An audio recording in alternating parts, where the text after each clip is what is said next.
Hello, everyone. Welcome to our final week. This is the last lecture.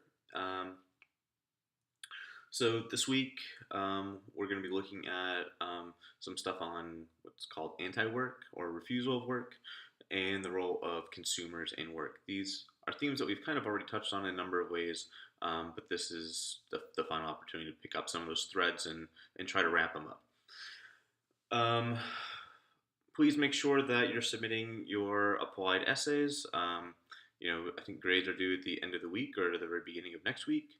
So I need to get everything in. I'll be sending you an update this week, I guess, sometime on your grades and what have you. If you have any concerns or questions, please, as always, feel free to email me.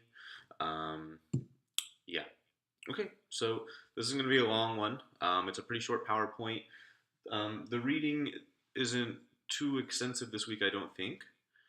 Um, but I find it very interesting to think about these things. There's a piece on universal basic income that's very good.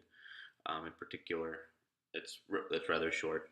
Of course, the longer pieces are also okay. The the consumer is a new type of worker or a new type, I think it's called. That's a that's an okay piece, but it presents some interesting empirical information and connects it with some. Anyways, okay, we'll just get right off to the start. We'll go right. Okay.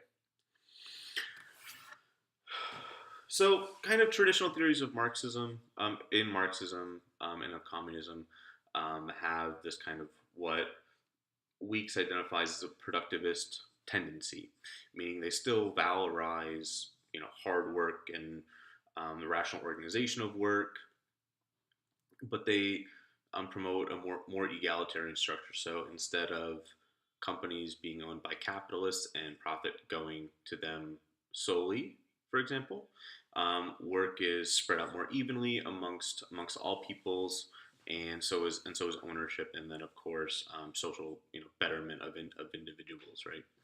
Um, so there's not this huge separation between the working class and the capitalist class because the capitalist class doesn't exist. As Weeks says at one point, the workers take over the role of capitalists, but work is still imposed, work is still required, work is still valorized, and so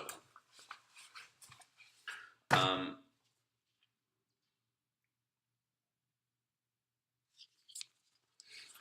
Of course, she has some problems with this. You might imagine. I think there was a quote that I wanted to put in here.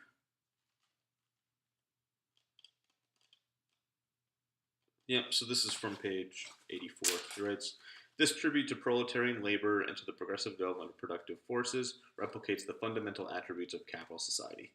In this account, the working class inherits and carries on the historical role of the bourgeois, who first reveal to us the productive forces that slumber in the lap of social labor." Um, so here, this is a perfecting of the productive force that have been put in place, the factory system and all that kind of stuff, continued rationalization and what have you. But again, this still requires workers in this schema. There's another tradition that she identifies, which she calls the humanist tradition, and this is another account that I think that all of us will be at least somewhat familiar with. This is what we kind of think of as the organic kind of hippie critique, if you will, in some ways. Though this is the way it would be most familiar to us, right? So the problem is capitalism. The problem is consumerism. We consume too much stuff, and we produce commodities for people other than ourselves. So the response to this is to do work that is gratifying, in the sense that we are producing use value stuff that we consume directly. And so this could be living on a plot of land that we grow our own food and this kind of stuff. And this is unalienated labor because we're not performing it for somebody else. We're performing it for our own benefit. Of course, we still have to work to consume, right? So this is what Weeks says of this whole business. It's on page 89. Production for direct use and consumption for clear need. Each place each places strict limits on the other, insisting that we must produce in order to consume, and consume only what we produce is prescription for worldly asceticism of the first order.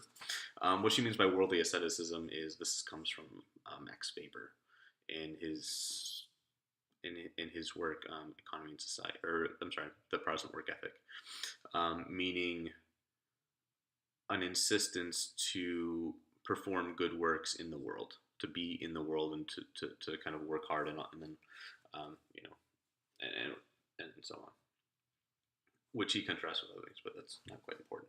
What it means is that this is, you know, this is the work ethic, right? What's the difference between saying we should only be consuming what we produce and saying if you don't work, you can't eat, right? I mean, one's enforced from, well, I mean, both are structurally enforced, but one's enforced by like the capitalist class. The other one is enforced by circumstance, but it's still there's still there's still a deep similarity there. In another sense, you can imagine that the insistence to consume less is also a form of self-imposed austerity. Austerity meaning cutting back, right? We've heard this phrase in Europe, austerity regime, so cutting back on like social provision by the state, cutting back on welfare, and all this. This is austerity. So to say that we should consume less as a response to consumerism is a self-imposed austerity, which frankly isn't all that appealing. Um, and it has the benefit of basically, forcing us workers to say, hey, we need to share more of the burden of our reproduction. We need to make more stuff. Basically, we need to respond to our less affluent condition by working harder, by trying to produce our own food and all this kind of stuff. Well, I mean, but at the same time, still perform necessary functions for capital as workers, in our capacity as wage labor. But of course, all this unpaid work that in this kind of thing that we're performing, whether it be growing our own food or what have you, is unpaid work that eventually ends up as surplus value for capitalism. Okay, so these are kind of problems with the Marxist critiques of work. They tend to revalorize work. They tend to demand and insist on work as the structure governing our social order. Okay. What Weeks insists on is rather a different perspective. And we've read a number of people that agree with this perspective this semester. In many ways, this class is organized around this perspective, this refusal of work, but the autonomous Marxist perspective we've talked about.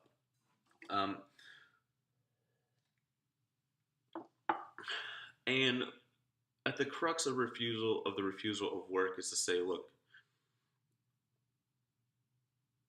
why do we have to work 8 hours a day or 6 hours a day or 10 hours a day or wherever it is?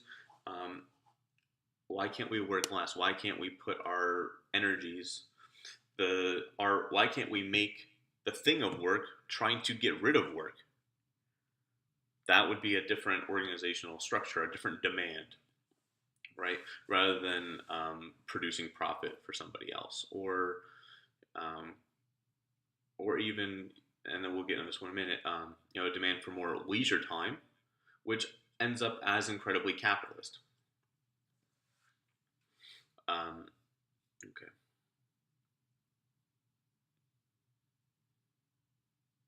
Yeah, and this is kind of embodied in this kind of perspective. We want better work, so we think about, who are the most privileged workers in society today, especially from our generation, right? These are the tech workers. You think of San Francisco, Seattle, New York in some senses, more and more New York. But as centers of like tech hub, that's where Google is, Google's in Mountain View, but near San Francisco. Facebook and Microsoft and Apple. that this is the top of the top of the ladder. Is what we can really hope for. But and that's because they have cool buildings and they have yoga classes that you can go to during work hours. They have special Google buses or what have you. I know a good friend of mine. He works for Microsoft.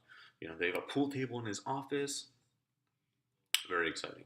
But they also work like 12 hours a day, and they're encouraged to work, to be creative, so that capital can profit off of their ideas. In Google, they have so many hours a month that you can accrue. That gives you time. So you work a week or whatever, and you get 2 or 3 hours of time that you dedicate to whatever you want to dedicate it to. Um, but if you produce something cool out of it, then it's owned by the company. There's actually a number of examples of this happening. I forget all the technologies that have been developed out of this, but there's quite a few. You should look it up. This would be a good subject for an applied essay, right? So the demand for less work is not a demand for better work, not a demand for more comfortable jobs and what have you, because it's still exploitation. Okay, but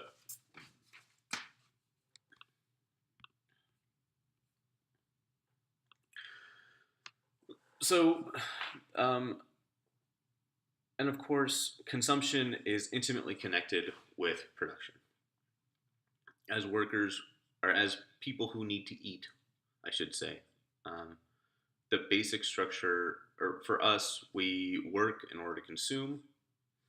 And I wrote this in this thing, and then in some sense, the desire to consume is the motivation for work. We go to work so that we can, either scrape by, or maybe some of us are, stashing some aside to save for something, or even as a, we make little rewards for, oh, I worked hard a week so I can have X, or I can go do X, you know.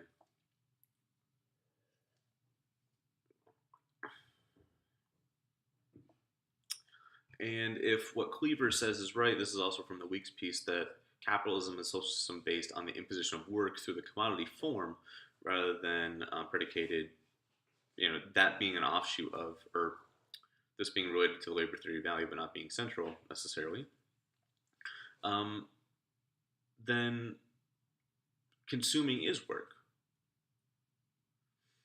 Not only does it realize profit for capital, so we go and spend our paycheck, and then that goes back to the capitalist class, um, but also in a very real sense, the people that consume are workers because we're performing consumption work, and this is kind of the things that Weinbaum and what's her name, that Weinbaum and Bridges bring up. The stuff about the consumption worker. That's why I included it this week. It's a little dated, right? So it's part of the domestic labor debate. I'm still talking about housewives, but in many ways, if you just stop thinking of it, you can really expand what they're talking about housewives to all of us. There's actually not a famous essay, but an essay by a woman named Claudia von Werloff, who fits in with this class of autonomous feminists, anarchist feminists, if you will, called "Long Live the Housewife, the Proletarian is Dead." The basic premise being, we're not. There was these theories, right, that or the basic premise of her work is that we're all in fact going to end up as what the housewife was in 1980, rather than end up as full-time proletarian workers. Right, there's kind of two visions here. One is capitalism, because of the special laws of capitalism, that because it is predicated on the labor theory of value, extracting value from living labor, etc., etc., etc. The ranks of the proletariat are going to expand hugely, and someday everyone is going to have to be a worker. That's a logical conclusion. I find this spurious for a number of reasons, but her criticism was, no, that's not going to happen. In fact, we're all going to be relegated to kind of part-time, precarious, crappy work. And low paid, and the more, and we're going to be, feminized consumers, which is almost precisely what happened. Um, we'll experience a semi-proletarian condition rather than a proletarian condition in in big factories and all that. I say that by way of emphasizing that in this piece, I think in the Weinbaum Bridges piece,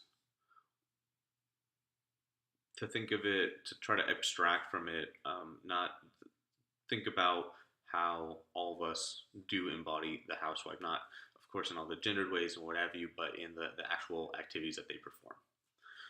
What does she say? And this is how she defines um, consumption growth. Yeah, just as in all societies, consumption via the market is the other side of the paycheck. This is on page 129. Just as in all societies people work, while in capital societies people labor, so in all societies people reproduce themselves, but in capital societies they consume. In capital societies the market serves as the bridge between the production of things and the reproduction of people, and so on. Consumption is the work of acquiring goods and services. And she details what some of these are, and she relates it back, as we have in the past, to the way that in fact capital organizes consumption. And capital organizes consumption, of course, for the goals of making profit. Leaving aside the fact that young children are demanding and insistent taskmasters, she's talking about the day of the housewife and capital organizing time. The hours of the husband's work, the time the children must be in school, and for households that live from week to week, which is most households, the day of shopping, the day of the shopping are not determined by the housewife herself. Housewives must work in relation to schedules developed elsewhere, and these schedules are not coordinated with each other. Housewives are expected to wait for weeks for installments and repairs, to wait in lines, to wait on the phone. Changes in the distribution network and the expansion of services demand physical mobility within the less than flexible series of schedules. The increase in the number of services as well as shopping centers means housewives spend more time traveling between centers than in producing goods or services. The consumption worker, unlike the wage worker, has no singular and obvious antagonist, but many antagonists: the state, the supermarket, landlord, etc. These are all things that we do, and in fact, we're sold consuming as a creative endeavor, as a liberating experience. But in fact, if I know that I personally, if you shop too much, you get like a headache or overwhelmed, right? Um, yeah, it does have a deadening kind of alienating quality to it, or it can. I'm not trying to denigrate, certain modes of, experience a modicum of liberation through consumption or relief, right? They've experienced through that, but and then we have this writer and Vor. I'm going to call her Vor because that letter I don't know how to pronounce it in her name. It's German, of course. Talking about the expansion of consumption work, that happens over time. And the real question I think that comes out of all of these is to ask if consumption work is work, and if there is a thing called the consumption worker, and many of us are consumption workers, then how can that be organized? How can those people organize? What are the things that we can do as modes of resistance to such ways of deploying our energies and time? Even think about all the consumption work that is imposed upon us, from trying to figure out what phone plan to buy, like a lot of research activities are required. I know that they did all these studies when Obamacare came out, because the thing with Obamacare was, you get to choose between your own plan, right? There was this whole kind of dialogue of choice, discussion of choice, validation of choice. You can keep your own doctor, that kind of business. But in fact, they found that people were incapable of making a rational decision about their insurance.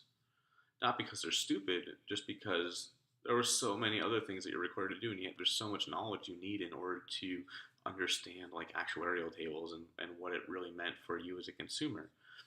And also, identify your own health needs and requirements, and and what have you. It's totally crazy. But that's consumption work, right? Trying to identify the best plan. Insurance plans for your car. What's better, Progressive or Geico? I don't know. But those are, and then you have 30 other car insurance companies to choose them. And that's not even, of course, getting into the work of um, using on Amazon, putting up comments and what have you, reviews. But some of the expanding on this notion, I think Ryder, Vor, and um, some of the other authors. I can't remember the one other author that I was really thinking of. Oh, and of course, yes. Um, World Pact, yeah, and wages for Facebook, which is wonderful. I'm not going to talk about it very much in this lecture just because it's so wonderful. I don't really want to give any of it away, and I want you to experience it all and see what you think. Um, but yeah, those are some of the questions for the week. My second to last one, now we have to think about, so if we identify consumption work as work, what is the relationship between wage labor and consumption work? I think this is another important question. Obviously, we identified some of it. We work in order to eat. We have to consume. But I'm talking about changes in the workforce. So, if there is rising consumption work, if consumption work is organized by capital in ways that produces profit. So, for example, eliminating workers, paid workers, by replacing them with us.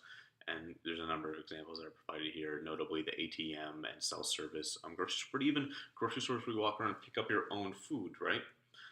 Because again, it requires knowledge about the food and all these kind of things that weren't necessarily possessed by consumers, but were possessed by sellers of those items in the past. And now that knowledge is on us. Of course, many of the people in the store have those knowledges as well because they too are consumers. But they're not paid for that knowledge. They're not paid to know that. They know that because they have to. So when you go into, of course they have different experiences with these products, but, you always ask people, oh, what would you recommend, like a restaurant, right? Because they presumably have direct experience with it because they've consumed it. And very often, I used to work in restaurants, you often have to pay for that. Not always, but for some things you definitely have to pay for. Okay, but anyway, so how does like the changing nature of paid work itself, with more intellectual work, the extension and expansion of the working day that Ashkoff discusses through the smartphone, the rise of more precarious work, the sharing economy, but also falling real wages for the working class, and extent of inequality. How does that go along with the expansion of consumption work? How are these things interrelated with one another? This is a question I'm not even going to. I proposed kind of one. There's many different ways to think about this. One of them, of course, is to note that we're replacing consumer workers that are first consumers. We're putting these people. We're creating this category of people as opposed to worker consumers, people who are workers first and consumers second.